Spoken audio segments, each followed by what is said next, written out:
मी makeup करून देत होती आणि बुडग्याई बघायला आली. हाय, मी स्वाती. तर आजचे लोकेशन होतं मांडळ आणि मला 2 साइड मेकअप करून द्यायचे होते. मी तिथे टायमावर तर गेली, पण लाईन नसल्यामुळे आम्ही मेकअप काही लवकर 1 घंटा लाईनची वाट बघल्यानंतर आम्ही मेकअपला सुरुवात. तिथे पाऊस इतका आला की त्याच्यामुळे लाईन काही आली आणि तितक्या गरमीमध्येच आम्ही मेकअप करायला सुरुवात केली.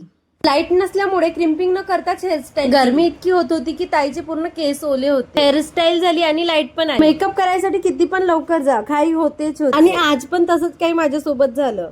मेकअप करून दिली पण घाई मध्ये फोटोच नाही काढली. ताईला मेकअप इतकं लाईट पाहिजेत होतं की चेहऱ्यावर मेकअप दिसलंच नाही पाहिजे. त्यांना मेकअप तर करायचं होतं पण त्या खूप घाबरत होत्या. मेकअप करायला मला थोडा त्रास झाला पण फायनली त्यांना जसं मेकअप हवं होतं तसं झालं. पावसामुळे लग्नाच्या डेकोरेशनचं पूर्ण बँड वाजला. लग्नाचं डेकोरेशन दुसरीकडेच केलं आणि लग्न तिसरीकडे. मी माझे काम केली आणि लगेच घरी आली आणि लगेच हळदीचं जेवण करायसाठी बाहेर गेली. आमच्या घराजवळ होतं हळदीचं जेवण आणि इकडे आमची अवनीबाई मस्त रेडी होती. मी जेवण वगैरे केली आणि आमच्या पोलिसींबाईची तयारी करून द्यायला बसली आणि इकडे बुडग्याई जेवण करता करता आम्हाकडे आली. आम्हाला म्हणते घरामध्ये किती वेळच्या काय करताना काय नाही म्हणते आणि आमच्याकडे टकमक बघत होती.